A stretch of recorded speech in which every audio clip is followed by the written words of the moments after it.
আসসালামু আলাইকুম, আমি প্রিসিলা বলছি নিউ ইয়র্ক থেকে। আশা করছি আপনারা সবাই ভালো আছেন। Welcome back to another live stream. In today's live stream, we have a very special guest from New York, and hopefully today's live stream will be informational, informative, helpful to everyone in the audience. So today, our guest is a renowned CPA and accountant who also has a real estate company, and he handles the necessary paperwork for immigration along with other licensing matters. But it is important to note before we get into any questions that he is not a lawyer.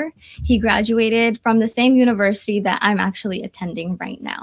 So as the US tax filing season is approaching, today we're going to cover common mistakes, things that he has seen, and how we can improve and how we can continue doing the right thing during the tax filing seasons.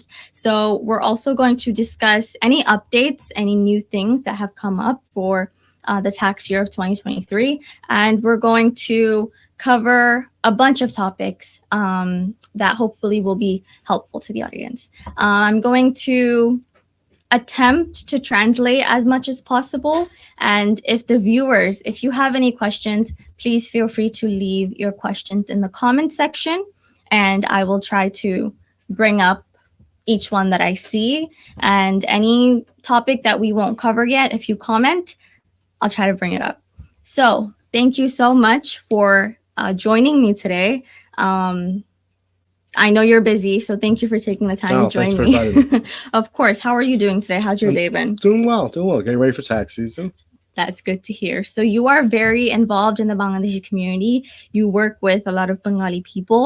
You're very well liked in the Bengali community. So how did you get into that? I was fortunate enough to one of my very, very close friends happens to be a CPA as well in the Bengali community. He encouraged me to open up in Jamaica, New York. So can you say a couple Bangla words for us? Have you learned anything? Yeah. Balo means good. All right. Bolo means say it. Let me see. I know a lot of them. Greetings. Assalamu alaikum. I know that one well, as I should. Let me say, Gari means taxi. I know that one. I know quite a few. I understand it. I just can't speak it. But all my employees can. So that's the most important thing. Well, thank you so much. So moving into the tax filing season, in your experience, what are the most common mistakes that you've seen us make? Common mistakes is not having all your paperwork together. It's very common. Every single year I do amended returns maybe 2 days after you guys come see me. Oh, I forgot about this. Oh, we got this in the mail. Oh, this. We see it all from interest to, oh, I forgot to tell you about the investment property I own. That's an important thing to know. So I see it all. Unfortunately, we always have to fix it. But look, it's life. We just try to get better every year. And we try to educate our clients to get better, to make sure they have everything. Definitely. I see a lot of people don't have all their W-2s or forgot about a job they worked at for, I don't know, 2 days. So we see that a lot. Thank you very, very much. So who doesn't need to file their taxes? So look, if basically whoever doesn't have taxable income, right? So say you're married and your income is less than say $25,000 basically with the standard deduction that's gone up. You don't need to file, but you may want to file. Why? Because you may have withheld federal income tax or state income tax. Even people who get Social Security, they have the chance, and when they sign up for Social Security, they can actually withhold federal income tax. So then I want to file. I want to get your money back. But again, if you're not withholding, there's no point. There's really no point. But sometimes we do it anyways for immigration purposes. Okay, sometimes you're sponsoring somebody and you need to show 3 years of tax returns. Well, we have to file them. It may be 0 zeros, but we still have to file. Thank you very, very much. That answered my next question as well. Are there any other benefits to filing your taxes every year? Other benefits? I can't think of any other benefits except getting money back. But I mean, other benefits are, hey, I have to file because I owe money, right? So I wouldn't say it's a benefit. It's something you just have to do. It's like putting your shoes on before you leave the house. Thank you. So why should we, when we are filing our taxes, choose an experienced CPA instead of just going to our friends and family? So I mean, look, an experienced CPA isn't just a tax guy, right? He knows how to advise you going for your future. Like, hey, maybe you want to put money away in your 401k. How much should I put away? What is the limitation of me doing that? You know, those are questions we can answer. That's not something someone who's, you know, taken a class or just files taxes. It's not something they can answer. You know, CPAs are, you know, they multitask, you know, multiple areas we specialize in, especially say I want to buy a house, you know, they also can look at it that way. Aside from that, you know, tax strategies throughout the year, we always, you know, advise our clients. And then probably the most important thing is once I get jammed up with the IRS, what do I do? Oh my God. A regular tax person cannot do that, right? They're not allowed to speak to the IRS on your behalf. Okay. A CPA can. So it's probably one of the most important things. You know, or say you need your transcript in less than 24 hours for immigration. We can get that for you. That is very, very good to know. Thank you so much. So if somebody wants to come to the U.S. legally as an investor, do you have a range of like anything they have to invest or like a limit? So look, the starting point right now is 50,000. Okay. Right. That's like the EB investor visa. Okay. But you got to go to an immigration attorney to figure that out. But it has to be basically investing in a business that's actually operating. So it can't be something that's just like starting up. You can, but there's a lot of limitations to that. So let an immigration attorney advise you in those situations.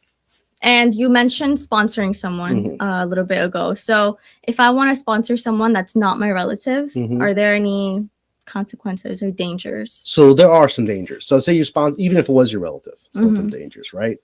Because when you sponsor someone, you're on the hook for what they do until they become a citizen. Okay. So if they get public assistance, not Medicaid, but public assistance, the government could give you the bill for them. So it's something we want to avoid, right? The other issue also is until they become U.S. citizens, that limitation based on your income stops you from sponsoring other people, right? So say you can sponsor with your income, say 9 people. You already sponsored one person, right?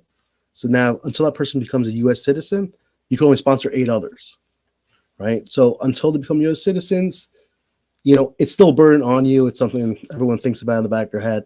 Some people forget about it, and that's why they have other problems. But that's really the only thing I would bring up. Is there a limit to how many people you can sponsor in a year or the only limit is your income. It's your income. That's your limit. That's good to know. Thank you very much. So you did mention Medicaid, and there are other health care benefits in New York. So how much income is required to qualify for those? So it's really how much disqualifies you. That's probably the better question, right? So family 4 is like 30. It's like I would like to keep it around 30,000 just to be safe. For a family of 4. 4, right? Okay. If you're like one person, it's like 16,000. It's like 2 people, it's like 20 something, right? But most people are family of 4, so really that is the general rule I like to stay with. Okay, thank you. Let's say someone is maybe they have like a false income or something that's off the books, or they have they're obtaining illegal money, but they still want benefits from the government. What are the consequences of doing that? So 2 things, right? So the legal money you're talking about, IRS actually came up with a guideline last year saying, yeah, you have to file it. I mean, are people going to do it? Probably not. Yeah. But they said that. But look, the other consequence, look, if you're off the books, say you get paid off the books. Yeah. You still can file your taxes. It doesn't matter, right? You're going to go on a Schedule C. You're going to document it. You can document bank statements or however you're doing it, right? But they can get those benefits. They can get a refund, believe it or not. It's not you that's off the books, right? Right. You're just getting cash for doing your job, right? It's the employers who are actually not reporting it. Okay? So you got to look at it that way. So when I had the situation probably 20 times a year, okay? We just had to document. There's nothing wrong with it. You're entitled to your refund. That's what it is. Okay? What if we don't? Can we get caught? It depends again over how much you got. So look, you're always better off doing it, right? Yeah. You don't own the company. You're just an employee. You know, you're an employee working there, right? So that's really the most important. You should get what you deserve. Right. That is true. Or find a job that actually does give you a W-2 at the end of the year. Thank you. And we'll get to those forms a little bit later on. Are there any special precautions that taxi drivers, Uber, or Lyft drivers should be taking during the tax filing season? Yes. A lot of people need to make sure they have all the repairs. Taxi drivers in particular, repairs are really important. Not just your maintenance repairs for, your car washes and everything else, but like, oh, my engine, I need a new engine. I forgot about it, right? Make sure you have everything with you, because look, I ask my clients, I know my clients, I try to understand the whole situation. Yeah. Right. But again, I'm asking you guys questions. It'd be nice if you guys just had 80%, 80%. Right. Aside from that did you get a new car this year? Oh yeah, I changed my car. It's important. Okay. Why is it important? You're going to get a huge deduction. Like this year, we're going to talk about the Teslas, right? A majority of people bought the Teslas, right? So we're going to talk about that with almost every single client. Okay. So it's huge. It's huge on that. Gas is really important. Okay. And now that if you have a Tesla, it's not gas anymore, right? It's electric charging. Yeah. So that could be as well. Another thing I try with my drivers is make sure you document everything. Insurance. Yes, you prepay your insurance, right? Everything should be documented. And a lot of guys just don't have, say, American Transit, but they also have other insurance that covers them for other reasons, right? You got to document it. It's a write-off. There's no reason not to. And here's the best one. Do not be afraid. If you really lost money, you lost money. Don't be afraid. The IRS is not going to go after you because you lost money, right? If it happened, you document it, take advantage of it. Don't pay taxes on something just, oh my God, the IRS is going to, come after me. No. If you deserve it, you should get it. Thank you so much. You mentioned a lot about just like having everything together. Do you have any tips on how we can keep track of everything? Oh, I always tell all my self-employed individuals, it's real simple, right? Use one credit card for your business. Not using my debit card for this. One credit card. Just open a credit card. It can be whatever you want. And just that's how you do it. And then at the end of the year, you can just give me the statement. Yeah. It actually does the math for you at the end of the year. So you could use it and say, okay, here are my categories. At least it's a starting point. At least somewhere helpful for us. That's good to know. And I'm sure that's going to be helpful for the viewers. And speaking of businesses, are there any precautions that they should be taking during the tax filing season? Look, the businesses, they need to take precautions, right? They pay sales tax on these restaurants, and I do a lot of restaurants. They have to realize that's a write-off, right? When I'm doing your books, I know what's going on, so it's easy. But during a transition, I see a lot of other accounts. They do not write off sales tax, and it's a lot of money for restaurants. It's a ton of money. Also, they don't write off the payroll expenses. That's a deduction. So again, businesses also have the same problem a lot of self-employed do. If your business ran a loss, why are you paying taxes? Right? No one's going to come after you for for actually running a loss. Yeah. Right? It's people who hide income is what they're after. But there's also another thing businesses have to consider is the way they write off expenses. And what do I mean by that? Depreciation is important. The reason being is, say I'm going to go get a loan on my company, right? The banks add back to depreciation expense. But if you just start expensing, it's a negative, right? You could actually have a loss, and the bank sees it as a gain. So it's really important to have a good CPA to tell you what you need to do and how to look down the road. Like you asked before about, well, what's the difference between the CPA and just a normal tax person, right? That's one of the biggest things. Again, talking about loans, talking about the future of the business. It's really important. Thank you so much. So moving forward, what is a child tax credit?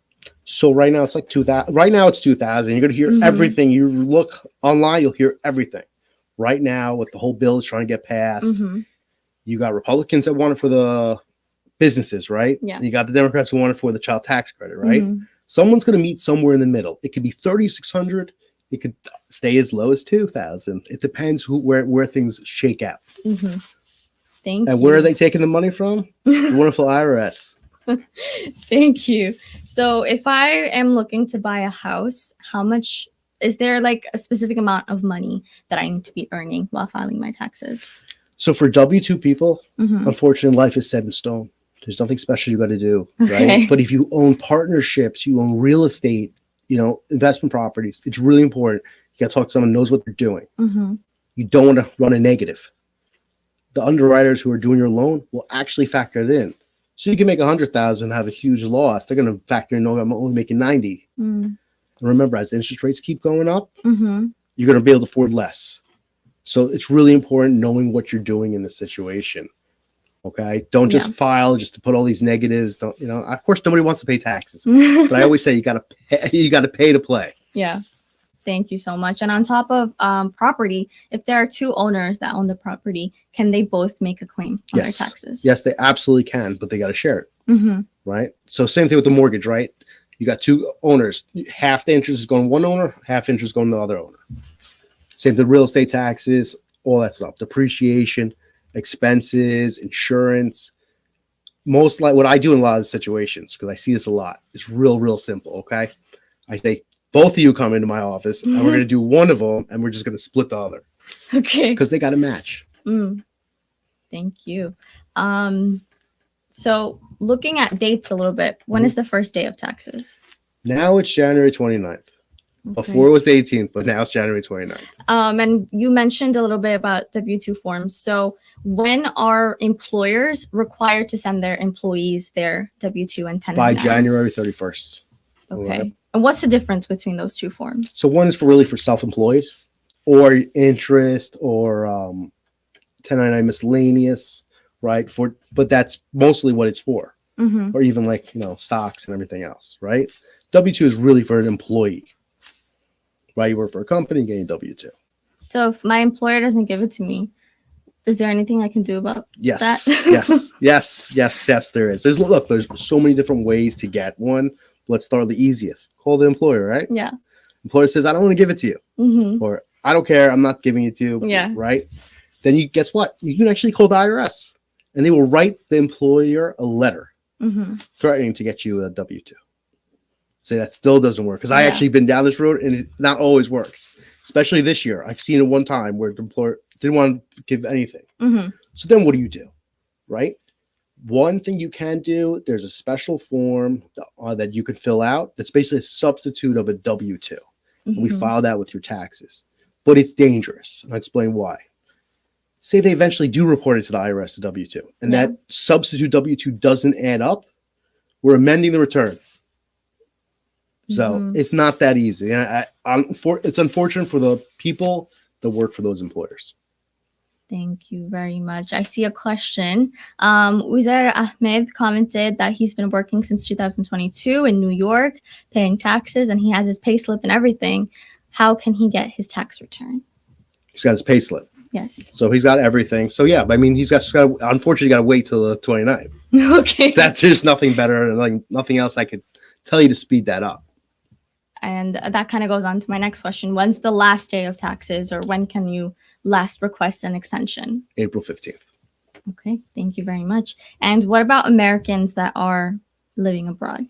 So they have time. They have time. They have time to July. So that I wouldn't worry about. A lot of people overseas, they file extensions really early. Yeah. Because it just gives them that extra boost. Yeah.